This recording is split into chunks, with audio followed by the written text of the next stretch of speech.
So, right off the back of the highly successful Double or Nothing, we've got AEW's next pay-per-view, Fyter Fest. Unfortunately, there's not a lot of background information here on Wikipedia to read from. Sans one article for our first match we'll be covering, so I'll try my best at least here. Still trying to get used to some of this, but the card here itself does look pretty promising. And at least they are even trying to make the pre-show a little bit more interesting here. I mean, hell, they have to, because that's how they hook you in, unlike WWE, who'd rather keep their usual shtick and more talk, less action. AEW is like, less talk, more action. Yeah, WWE, less action, more talk. AEW, more talk. I mean, less talk, more action. Blah, I'm already getting jumbled up by this, but whatever. I'm Coffee Lover 239, and with me, as always, is Heedy. Say hi, Heedy. Hey guys. And without further ado, unfortunately, our third link, sadly, is unavailable at the moment. He's little MIA, but maybe I may be able to get his predictions and shit in the description, like I did with Yusuf for the rest of those matches during the Mania 34 podcast. But let's go ahead and see what we got here. Let's get into it. Our first match is Cody versus Darby Allin. So, at the end of that week's Road to Double or Nothing episode, that was in the April 12th week, it was revealed that Darby Allin had joined All Elite Wrestling. Darby Allin has mostly spent time in the Indies and the World Wrestling Network as well. But ultimately, yeah, now he's in AEW. And a video of Allin aired on the episode with him spelling out AEW in fire. They then announced that Cody Rhodes versus Allin for Fyter Fest, with CEO Fighting Game Championships in Daytona Beach, Florida. Yeah, they announced the match for that show. So, yeah, we know Cody, he had a match at the last pay-per-view against his brother Dustin, which he won, and that was an excellent match, by the way. And now he's taking on another up-and-comer here, Darby Allin. Healy, who do you think's gonna win? First of all, I think this is a really intriguing match between just behind Moxley and Janela. This is the match I'm probably looking forward to the most. Darby Allin, some people may not know him, but he has been in WWN before. I've seen some of his matches. I think he's plucky underdog. I just like his look. I feel like he's going to be a great mainstay in AEW. But I think while Darby Allin is someone who the AEW crowd will really respond to, and someone who's going to be over in the company, the promotion, I feel like this is just a warm-up match for Cody, as him and his brother Goldust prepare to take on the Young Bucks at Fight for the Fallen on July 13th. I fully expect Darby Allin to give him a run for his money. I fully to come out of the box, come fighting out of the box and just giving Cody everything he's got. A part of me wants Darby to win this match. I really want there to be more established names. Like, I know there's been established outside of AEW, but really setting the scene for who's going to be in that world title scene, who's going to be a bit below the mid card, and who's going to be scrounging around for the scraps in the lower mid card position. But I feel like Darby Allin's going to give Cody everything he has. But for me, this is just about promoting Cody and just showing them that Arsenal. It's a preview for Fight for the Fallen, in my opinion. So I think in order for Cody and Goldust versus the Young Bucks to have some sort of like credibility to it and make it feel like a bigger match than it already is now, I feel like Cody needs a pretty good win on his belt before that happens. And Darby Allin, I don't think a loss would cost him that much. So yeah, I think I'm going to go Cody for this one. It's kind of the same reasoning I said when I was predicting Chris Jericho versus Kenny Omega from Double or Nothing. I said in that show there that Jericho had an upcoming match again It was a New Japan Dominion against Okada, the IWGP heavyweight champion. Yeah, and he was having a match at Dominion. I could pull it up here. Yeah, Dominion 6.9 in Osaka Hall. And I basically went with Jericho because, well, I thought he needed the momentum here going into that match. Plus, as well, I kind of expected the even one to win because Kenny Omega hadn't won the previous encounters. This one, on the other hand, though, I think these are the first time these two are facing off, so there's not really that factor going into it. But the momentum thing you mentioned kind of reminded me of that. Yeah, I'm going to have to go with Cody on this one, ultimately. Again, momentum going into the match. And again, I'm sure one loss wouldn't hurt. It may be his first match in AEW, but eventually he'll crawl up. Not everybody can win their first match in the promotion, so yeah, I'm going with Cody as well. Our next match is the Elite, the team of Kenny Omega and the Young Bucks, Matt and Nick Jackson, versus the Lucha Brothers, Pentagon Jr. and Rey Fenix, and Laredo Kid in a 6-man tag match. So yeah, at the previous pay-per-view, the Lucha Bros, they contested against the Young Bucks for the, what was it, the AAA, was it the AAA World Tag Team Championship? Yeah, the AAA World Tag Team Championship. And they lost to the Bucks. Now, they're getting Laredo Kid. I don't know too much about him, though, other than he spent some time in AAA and had a tryout match in WWE back in 2015. And he spent a little bit of time as well in Impact, teaming up with Garza Jr. in a tag team tournament for the Impact World Wrestling World Tag Team Championships. So yeah, they're getting his help to take on the Elite here. And we know that Kenny Omega faced off against Jericho at the last pay-per-view and lost, and was almost killed by Jon Moxley, but that's another story for another time. And we know the Bucks defended the belts against the Lucha Bros. So when you put all the goodness together, we should have a good 6-man tag match. Healy, who do you think's gonna win? Well, I've not heard of Laredo Kid either, but the fact that he's from AAA alongside the Lucha Brothers, Rey Fenix and Pentagon, you got to tell there's some sort of talent there that AEW are just waiting to showcase for the world. Mm-hmm. I don't know if this is going to end the show. I know 6-man tags have ended the show before for AEW. I'm not too sure what the end of the show is, if it's been announced or if there's rumors about it, but this will be a good end to the show. I feel like it's going to be another one of them feel-good moments.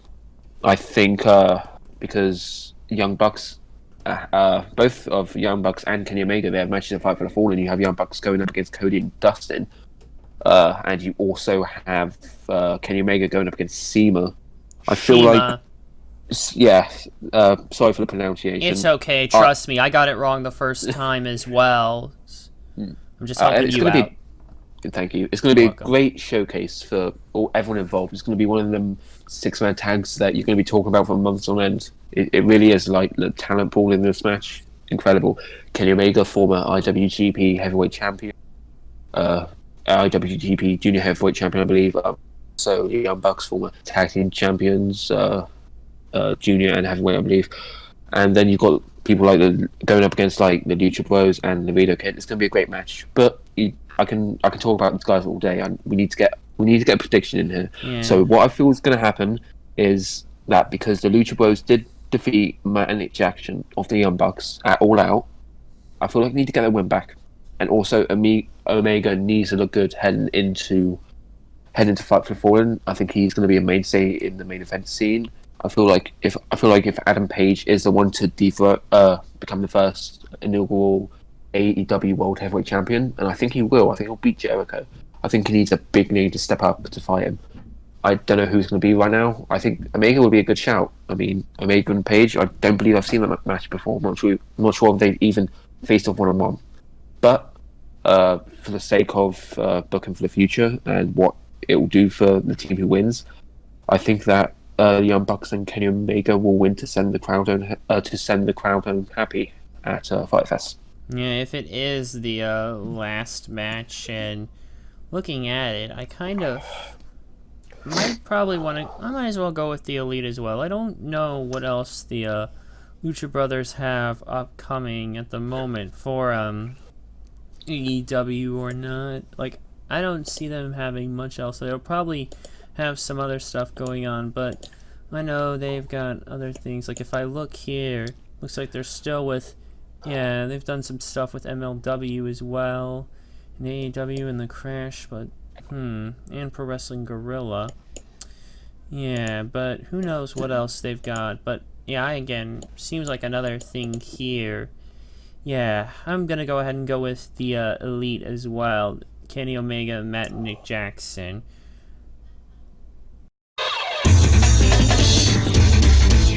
Our next match is probably the match that I'm looking forward to the most. Jon Moxley versus Joey Janela. In a non-sanctioned match, no less.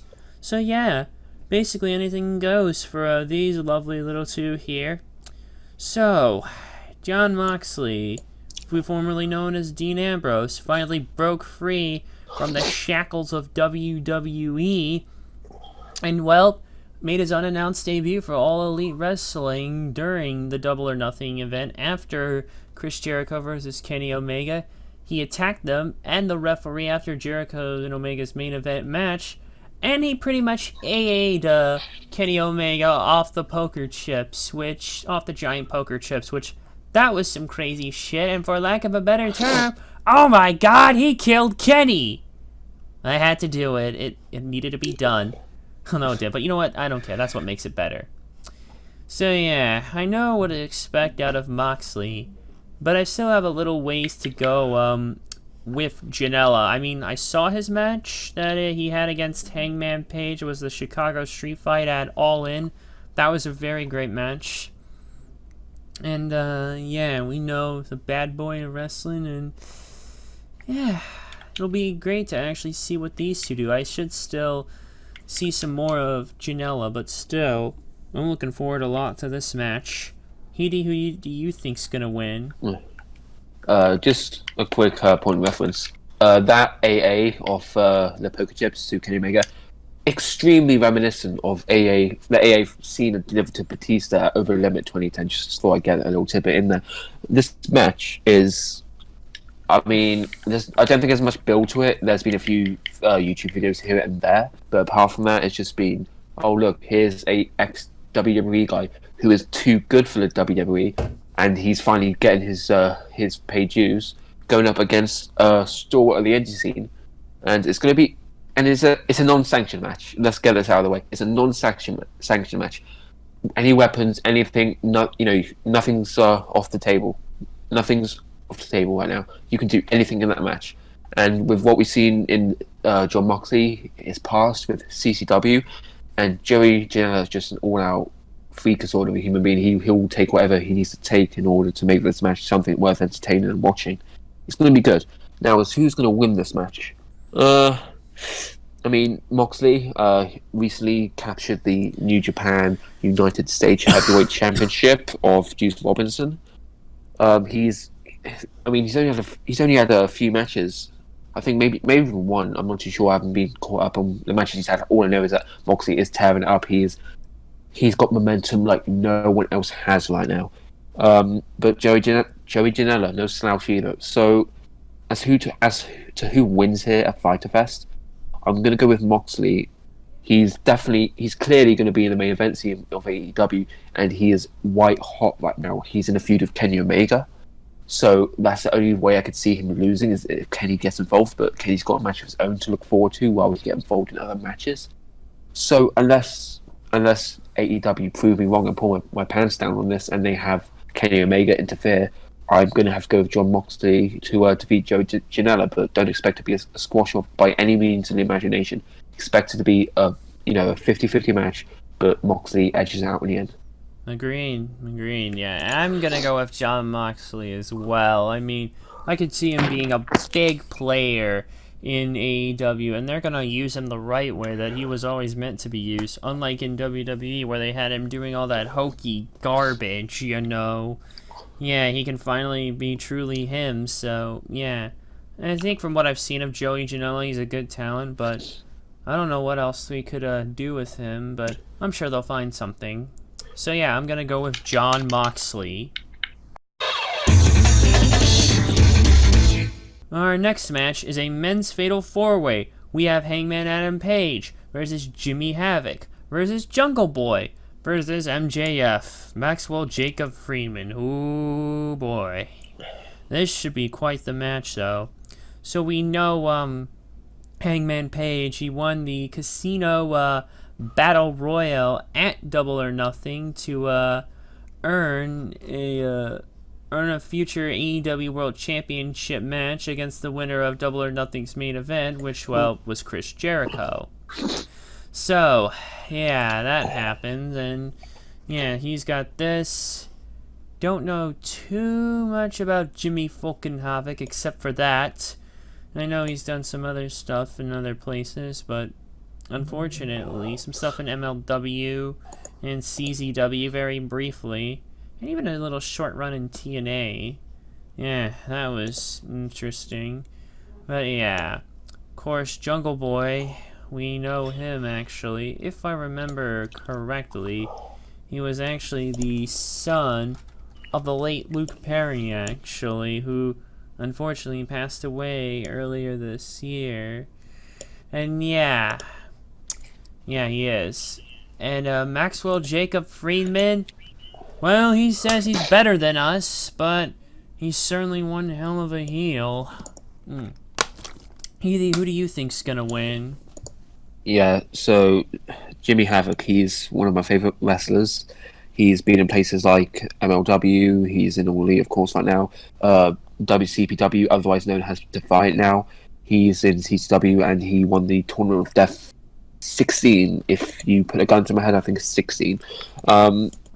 Everyone in this match, high caliber talent, even Jungle Boy. I think he's gonna shock the. I'm gonna use that undisputed quote here, but he's gonna shock the system in many ways. I think he's not gonna be this jobber that people may see him as. I know he's small in stature, but he's definitely one for the future. As far as who wins this match, I'm tempted to go MJF, mainly because he's definitely one of the guys who you can see going for the world title in the near future, maybe before the end of the year. Who knows?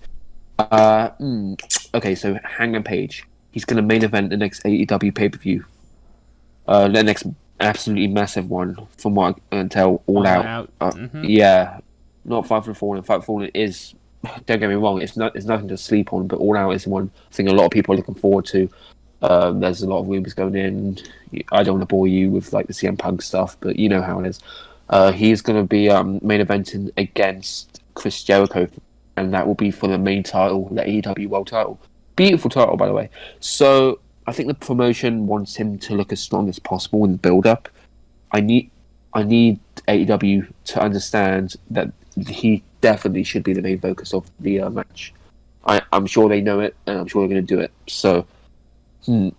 I don't want Jungle Boy to get a sneak victory. I don't think there's no point in that. Jungle Boy can shine on his own without taking or even receiving the pinfall. Jimmy Havoc, just get him going insane with the steel chairs and the barbed wire and the beer cans, whatever he needs to do to make himself stand out. Let him do it. He is an absolute madman in that ring. Jimmy fucking Havoc, what a man! But I don't think he's going to win it. I think logic dictates that either Jungle Boy or Jimmy Havoc's going to have to be the one to take a pin here. I don't think MJF necessarily needs to take a pinfall loss right now. I feel like he still needs to get built up quite a bit. So, yeah. So, ideally, to have a potential world champion built up as a credible star, I think I'm going to go with Adam Hangman Page to pick up the win here. Seems like I'm starting to notice a pattern for most of these, given with these guys who have upcoming matches, who have been our picks for the most part here. Although the next one will kind of break it, and the previous one kind of already did break it, but that seems to be the case for at least most of these. Yeah, I gotta see Hangman Page going over, because, yeah, he's got the big match upcoming. And hell, he may even actually win it all out. Who knows? That's what I'm thinking. That's what I'm kind of thinking at the moment. Or who knows? Yeah. But yeah, I'm gonna go with Hangman Page on this one. Our next match is Christopher Daniels versus Shima, the leader of SoCal Uncensored versus the leader of the Blackhearts. It seems as if these two have a little unfinished business from the looks of things. Of course, their factions, SoCal Uncensored and Strong Hearts. Ugh, how am I thinking Black Hearts? Ugh, no, it is Strong Hearts. Yeah, ugh, must be have Champ on the mind or something. But yeah, those two factions that they led had a match in a 6-man tag match at Double or Nothing, and SoCal Uncensored won. They defeated the Strong Hearts. And now, it seems the two leaders are gonna go against each other here, and yeah. Of course, we know Christopher Daniels, he's a bit of an indie darling. And as for Shima, he's done some work in Toryumon / Dragon Gate, Oriental Wrestling Entertainment, and just some other overseas stuff as well. Anyway, who do you think's gonna win? Well, back in Double or Nothing, SoCal Uncensored defeated Seema's Stronghearts. Mm-hmm. And because there is another reason, but I'm going with Seema to win here. And the reason is, with AEW, that if you look at it on the surface, you can tell it's a wrestler-run company. You know, with my previous predictions, I've picked Cody to defeat Darby Allin. I've picked Kenny Omega and the Young Bucks to win their match against the Lucha Brothers and the Laredo Kid. They have to be careful, AEW. They have to be careful with the executives and higher-ups. They can't book themselves to win, in abundance. It's fine if the storyline fits and the matches are good and it makes sense going forward. But if they keep going for what they're doing now, and it's completely fine now, but in the future, if they keep having Cody and Kenny and the Young Bucks, they're looking like absolute stars while the others suffer because of that. It's dangerous territory. It could get to a point where AEW becomes the next WCW. The fact that they book people who are at the top, they may be good wrestlers. They may be good wrestlers, sure, but if they book them at the top to go and keep winning and winning and winning, people will get tired of that and will look for some other product. So just keep it in the back of their minds, because if I can think off the top of my head, Christopher Daniels is sort of this Triple H-esque role where he's like the head of talent relations or something like that. So we're not in head of talent relations. Yeah, we're not in like anything like Hollywood Hulk Hogan and an NWO situation here, but it's just something to keep in mind. So I think OWE need to really build themselves up, Seema in particular, because I think Seema's one of them stars who you don't want to lose to a rival promotion. He's pretty good, in case anyone's not checked up on him. So I think Daniel's going to eat a loss here. I don't think he's going to harm him in the long run. I think he can do his own thing with SCU as a tag team collective. He doesn't need to go on a singles run. He's proven all he needs to prove right now. I believe he's 47 or 48. He's not a spring chicken by any stretch of the imagination. So I feel like the right call would be Seema to win. He's 49, actually, Christopher Daniels. And yeah, looking at it, this match could go either way, but I think it'd be better if Shima won ultimately. Yeah, you keep saying Seema, but I think it'll take a while. But yeah, I'm going with Shima. Yeah, it doesn't matter really. It could go either way for me personally, but yeah, I think we might want to get some other stars here besides some of the other people within the company. So yeah, Shima I think is the better choice here to win.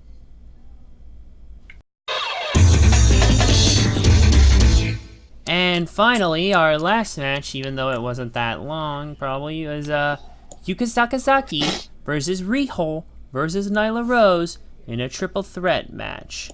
So, at the last pay-per-view, Double or Nothing, each of these women were involved in one big way or another. Like, I'm not sure if I'd say fully big, but they had their own matches they were in. Nyla Rose, she was in the women's Fatal 4-Way, or originally was a triple threat, but became a Fatal 4-Way with the addition of Awesome Kong. And, yeah, that was interesting and a great match.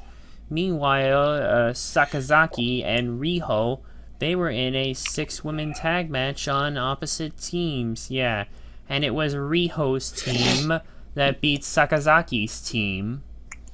And yeah, so now all 3 of these women are in a match here, and those 3, they're kind of sort of my only introduction to these 3. Still trying to catch up amongst everything else I've been up to, but yeah, from what I saw of their work at for what they were involved in at Double or Nothing, I was impressed. So I think this should be a good match. Heidi, who do you think's gonna win? Well, going back to Double or Nothing, Nyla Rose and Awesome Kong, what a match that will be. They took each other out of the 4-way, making it so that both women couldn't get the pinfall victory. They basically cut their own nose off to spite their face. They are not, they didn't help themselves out on that match. I feel like this is something that leads to something else in the future. I feel like a match, maybe at All Out, maybe at Fight for the Fallen, although I think Fight for the Fallen is too soon to have Nyla Rose and Awesome Kong have their one-on-one match. I think that's something they save it All Out. I think they're really building towards that. That's the match I want to see. I'm sure a lot of AEW fans would love to see that too. Sakazaki and Riho, I loved them in the tag match. That's Double or Nothing. I thought they were great. They were fun. The Josie style is amazing. I love it. I can't wait to see them wrestle in the future, and I can't wait to see them wrestle at Fyter Fest. But I don't think they don't necessarily need the victory here. I think that in order to make the match that they want to make, it's obvious that AEW want to go into that, monster versus monster, Godzilla versus yeah, that's the one. Thank you. I think it's going to be Nyla Rose. I think she's got to look strong, not necessarily a squash match, although it's clear that I feel like it will be the best decision to have Nyla Rose win. Yuka, Sakazaki, and Riho, they will bounce back. I don't think they'll have much problem with that. I think the crowd adores them. Nyla Rose and also Kong is a match to look forward to. So I think that in order to set that up, Nyla Rose has got to win here. Yeah, I can see that ultimately. I mean, I don't see those 2 other stuff, but I didn't even think about that monster match. Yeah, Rose versus Kong. I didn't even think about that until you mentioned it before. When you think about it that way, it probably would make more sense to have Nyla Rose win, so I'll go with Nyla Rose on this one. And that's basically it for Fyter Fest. There are some other matches on the pre-show, but like I said, those are only pre-show stuff. But it's kind of crazy because they're doing this event will actually air free. Yeah, this event will air for free on the BR live streaming service, actually. So if you weren't able to watch Double or Nothing legally and didn't want to go take the other methods that some of us took to watch it, well, then here's your chance to give them a shot, actually, and I would highly recommend it. You don't really have much else to lose anyways. I mean, the card here, including the few pre-show matches that are worth a damn here, do look pretty promising. And yeah, so yeah, I'd like to thank Healy once again for being here as always. Say bye, Healy. Great podcast as always. See you guys later. And with that, we will see you for Fight for the Fallen when that happens. So until then, thanks for watching, and until next time, bye for now.